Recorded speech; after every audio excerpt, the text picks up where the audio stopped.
최근 축구계에서 가장 낭만의 스타는 과연 누구일까요? 지난 시즌 그 누구도 도르트문트가 챔피언스리그 결승전에 진출하리라고는 상상하지 못했지만 주장 루이스는 본인의 라스트 댄스를 매우 아름답게 마무리했습니다. 그리고 이번 여름 12년간의 동행을 마치고 루이스는 미국의 LA 갤럭시로 둥지를 옮겼는데요. 모두도 아시다시피 유명 선수들이 빅리그에서 오랜 기간 활약하고 미국으로 떠난 사례는 이번이 처음은 아니죠. 대표적으로 지난 시즌 276억의 연봉을 받으며 미국의 인터 마이애미로 이적한 리오넬 메시가 있고요. 메시를 따라 바르셀로나의 전 동료였던 수아레즈와 부스케츠, 알바도 인터 마이애미로 이적했죠. 그리고 좀만 더 과거로 돌아가보면 가레스 베일은 LAFC로, 맨유의 레전드 웨인 루니는 DC 유나이티드로, 스티븐 제라드와 데이비드 베컴은 LA 갤럭시로 이적할 정도로 수많은 슈퍼스타들이 선수 생활의 마지막 시기를 MLS에서 보내고 있죠. 이는 최근 MLS가 세계적으로 유명한 슈퍼스타들의 거액의 연봉을 제시하며 영입에 있어 매우 적극적인 태도를 취하고 있기 때문인데요. 그런데 돈을 더 많이 받고 싶었으면 사우디를 갔어야지 왜 굳이 그들은 MLS로 향했던 걸까요? 그리고 역으로 생각해보면 왜 미국은 슈퍼스타 영입에 이렇게나 진심일까요? MLS가 그들을 통해 얻고 싶었던 건 과연 돈이었을까요? 저 축구신과 함께 한번 알아보도록 하겠습니다.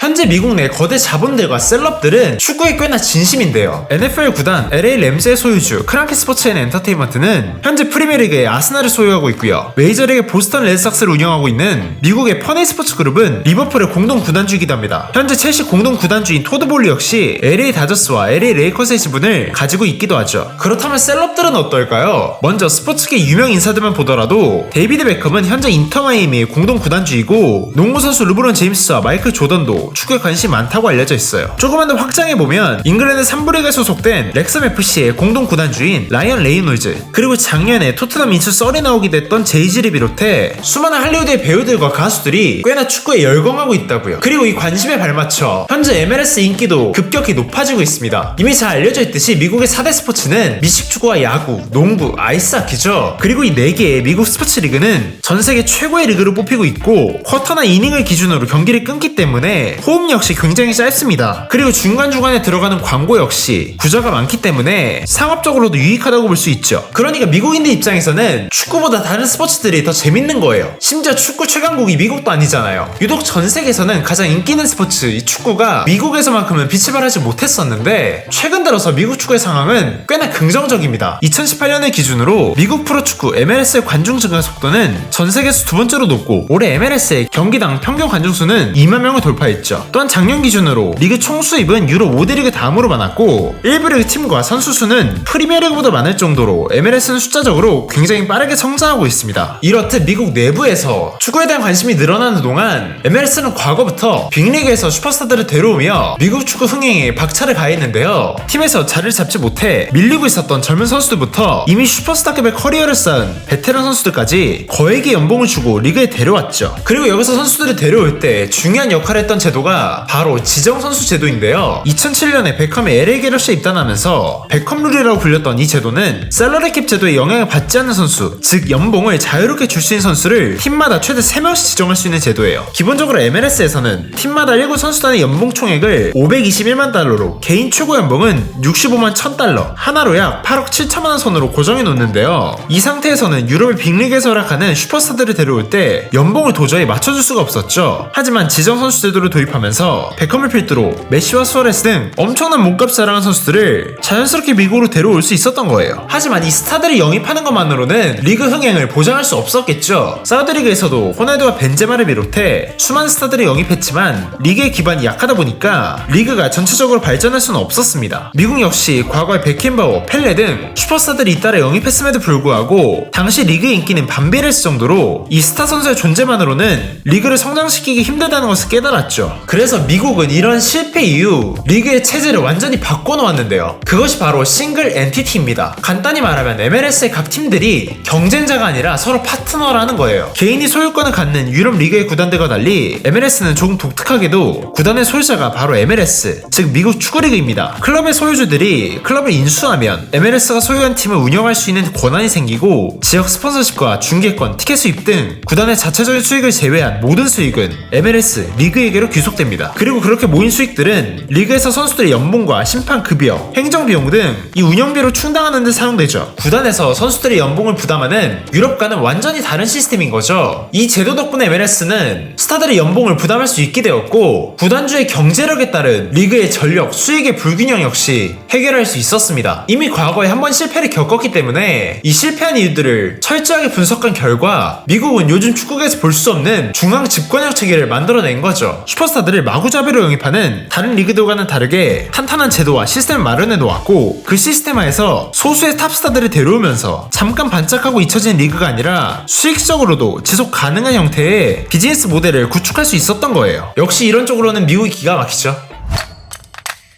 선수 입장에서도 타 리그로 이적할 때 가장 먼저 고려해야 되는 점은 바로 나와 가족들이 그 나라에서 잘 적응하고 살아갈 수 있을지에 대한 부분일 거예요. 그리고 미국은 선수들을 고민하는 부분에서 가장 좋은 해답을 줄 수 있는 나라죠. 더 빠른 이해를 위해서 동일하게 거액을 들여 슈퍼스타들을 사오는 사우디를 예로 들어볼게요. 이전에 사우디리그 영상에서 말씀드렸듯이 사우디아라비아는 국가 자체의 여성 인권, 음주 등 선수 본인뿐만 아니라 가족들이 함께 생활하기 때문에 불편한 점이 한두 가지가 아니었죠. 훨씬 개방적인 유럽에서 살다 온 선수들은 당연히 사우디에 오래 거주하는 것을 꺼릴 수밖에 없었다고요. 그에 비해 미국은 어떤가요? 다양한 인종의 사람들이 모여있는 거대한 나라다 보니까 서로 다르더라도 인정하고 존중해주는 관용이 존재합니다. 그리고 교통은 말할 것도 없고 휴가를 즐길 만한 곳도 많죠. 수익적인 측면에서도 미국으로 이적은 매우 큰 메리트를 가져올 수 있습니다. 그건 메시의 계약 내용을 통해서도 알 수 있는데요. 메시가 인터 마이애미로 이적하면서 받을 수 있는 연봉은 5천만에서 6천만 달러, 우리 돈으로 600억에서 780억 사이였죠. 여기에 더해서 재밌게도 리오넬 메시는 MLS 유니폼을 제작하는 아디다스와 MLS 중계권을 가지고 있는 애플TV에게서 수익의 일부를 양도받게 됩니다. 실제로 메시가 이적한 이후에 100만 명이 넘는 애플TV 구독자들이 MLS의 디지털 시즌권을 구매했다고 하니까 이런 제안이 말이 되는 것 같기도 하죠. 이렇듯 경기를 뛰어서만 돈을 받는 것이 아니라 경기 외적으로도 세계적인 기업들과 계약하는 것은 선수 입장에서 굉장히 신선하고 파격적인 계약이 될 거예요. 그리고 메시의 선례를 통해 다른 슈퍼스타들이 미국에 왔을 때 메시처럼 MLS와 관련된 기업들과 계약을 충분히 맺을 수 있는 거죠. 또 미국은 세계에서 손꼽히는 교육 환경 역시 가지고 있기 때문에 가정이 있는, 특히나 자녀들인 선수들에게는 너무나 매력적인 선택지입니다. 리오넬 메시 역시 사우디가 아니라 미국을 선택한 이유에 대해 제가 돈을 원했다면 사우디로 갔겠죠. 제 미래는 제 자신과 우리 가족들을 위해 결정하고 싶었어요 라며 자신만 생각하는 것이 아니라 가족들까지 고려하는 모습을 보이기도 했죠.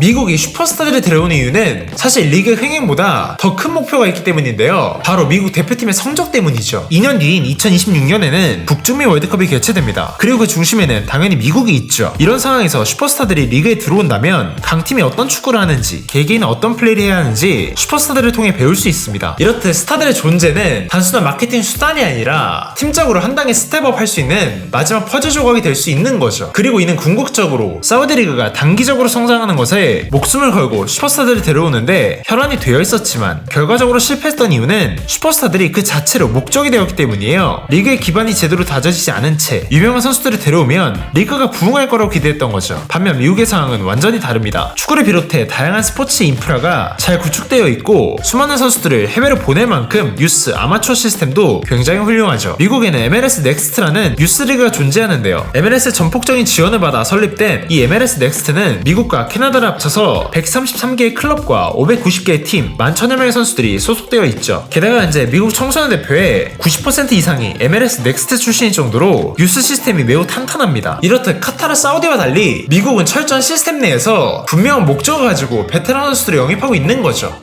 MLS 팀들이 슈퍼스타를 영입하는 데는 표면적으로 보이는 리그 흥행과 수익 증대를 넘어 리그를 장기적으로 성장시키고 싶은 목표가 있습니다. 유명한 선수들을 영입해서 그 선수들의 영향만으로 리그를 성장시키라기보다는 이미 자신들이 만들어 놓은 단단한 시스템 하에서 선수들을 영입함으로써 리그 성장의 촉진제로 삼을 수 있는 거죠. 현재 MLS의 중계를 맡고 있는 애플TV는 올해 초 메시 4부작 다큐멘터리를 공개하며 축구를 통한 다양한 컨텐츠를 제작하는 데도 힘을 쏟고 있습니다. 즉 지속 가능한 비즈니스 모델을 구축해 나가고 있는 거죠. 그리고 미국은 최근 토트넘과 첼시에서 감독을 맡았던 마우리시오 포체티노를 감독자를 선임하며 마침내 미국 축구의 진정한 목표 월드컵 8강 전력을 갖춰나가는 길을 천천히 밟고 있습니다. 특히나 MLS는 전부터 천천히 쌓아나갔던 미국 축구의 인기를 메시 영입을 통해 가속화시키고 궁극적으로 26년 월드컵에서 그 흥행과 열기를 터뜨릴 계획이죠. 과연 MLS는 계획했던 대로 리그를 성장시켜서 미국 4대 스포츠에 들어갈 수 있을까요? 그리고 포체티노가 이끄는 미국 대표팀은 과연 북중미 월드컵에서 8강에 진출할 수 있을까요? 싶어요. 오늘의 주제 흥미로웠다면 구독과 좋아요 부탁드리고요. 전 다음번에 더 재미있고 유익한 축구 이야기로 다시 찾아오도록 하겠습니다. 그럼 안녕히 계세요.